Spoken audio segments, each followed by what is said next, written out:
नमस्कार दोस्तों, चाय के रंग कनक के संग में आप सभी का स्वागत है। आज की मेरी कहानी है सावन। हम स्कूल में पढ़ा करते थे कि 15 जून से 15 सितंबर तक वर्षा ऋतु रहती है, पर इतने ज़्यादा प्रदूषण के कारण मानसून हमेशा देर से आती थी। पर इस बार मानसून समय पे आ गई है। सावन तो नहीं आया है, पर उसकी फुहारें आ गई है। तो आज मैं आप लोगों को सावन की प्रेम कहानी सुनाती हूँ। इस प्रेम कहानी में छाता है, रिमझिम फुहारे हैं, नैना है, पंकज है।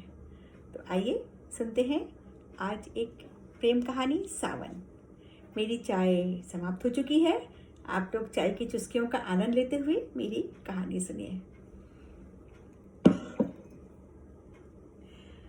कॉलेज से निकलते ही सावन की फुहारें शुरू हो गई थी।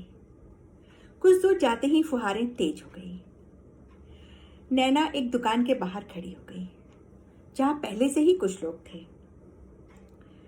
सावन की रिमझिम फुहार कम होने का नाम ही नहीं ले रही थी।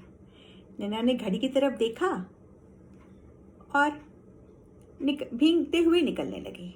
तभी किसी ने पीछे से आकर कहा, आप इसी कॉलेज से हाथ का इशारा करते हुए आ रही है ना?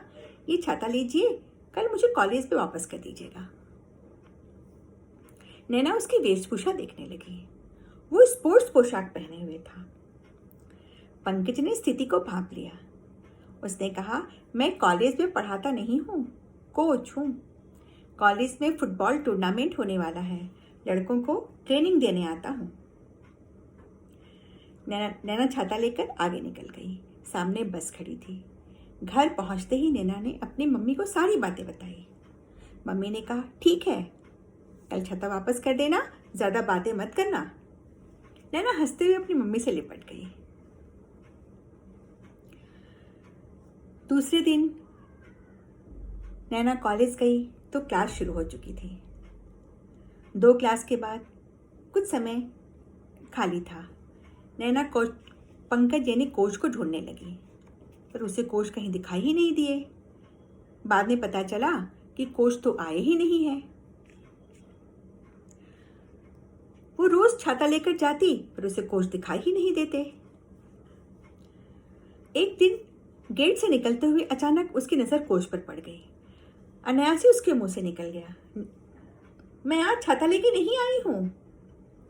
कोच ने भी अपने अंदाज में कहा, मैं लड़कों को लेकर बाहर गया था। मेरे बच्चे ट्रॉफी जीत कर आए हैं। प्रिंसिपल साहब को खबर सुनाने स्टेशन से ही आ गया हूँ। बाइक नहीं है, मुझे भी बस से ही जाना है। चलिए चलते हैं। दोनों साथ चलते हुए जाने लगे।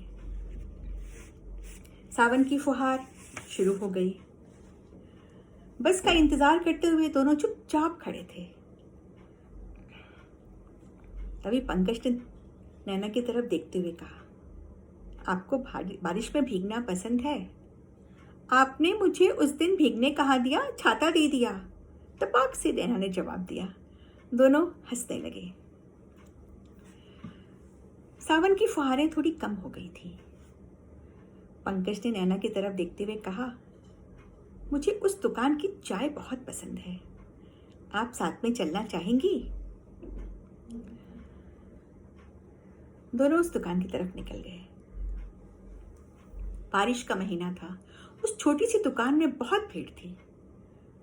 चाय का प्याला लेकर नैना और पंकज एक दूसरे के सामने बैठ गए। नैना को पंकज से बातें करना अच्छा लग रहा था। जाने कितनी बातें होने लगी। नैना ने फिर पंकज से कहा, चलिए आगे के स्टैंड में देखते हैं, कोई दूसरी बस मिल जाए। फिर दोनों चलते हुए आगे के स्टैंड की तरफ निकल गए। रिमझिम फुहारें फिर शुरू हो गई।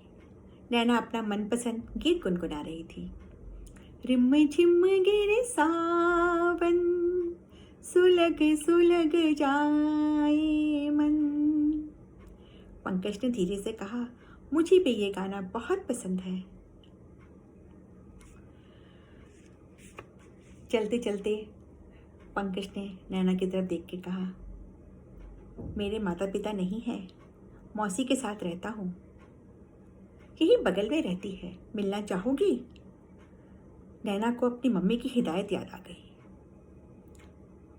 उसने कहा, आज मेरी मम्मी से मिल लेते हैं, फिर कभी मौसी के यहाँ जाएंगे। घर पहुँचते ही पंकज ने नैना की मम्मी के पैर छुए और एकदम से बोल दिया, मुझे नैना बहुत पसंद है। इतना सुनते ही मम्मी बिफर गई। तुम कौन हो? क्या करते हो? कहाँ रहते हो? नैना तुम्हें 2 दिन से जानती है, मैं कैसे विश्वास कर लूं? फिर तिरछी नजर से नैना की तरफ देखा। नैना ने शर्मा के अपना चेहरा झुका लिया। दूसरे दिन पंकज अपने माता पिता को लेकर नैना के घर आया। नैना की मम्मी अच्छे से आश्वस्त हो गई। पंकज ने नैना को अंगूठी पहना दी। आज 7 बरस बाद भी नैना का मन सावन की फुहारों के साथ उस चाय की दुकान में पहुंच जाता है जहां प्यार के अंकुर फूटे थे। आज भी दोनों एक दूसरे का हाथ पकड़े हुए ये गाना गुनगुना लेते हैं। रिम झिम गिरे सावन, रिम झिम गिरे सावन, सुलग सुलग जाए मन। धन्यवाद। फिर मैं अपनी अगली कहानी लेके फिर प्रस्तुत होंगी। तब तक आप लोग भी सावन की फुहारों के साथ नैना और पंकज के साथ प्यार में डूब जाइए। अब विदा लेती हूँ। धन्यवाद।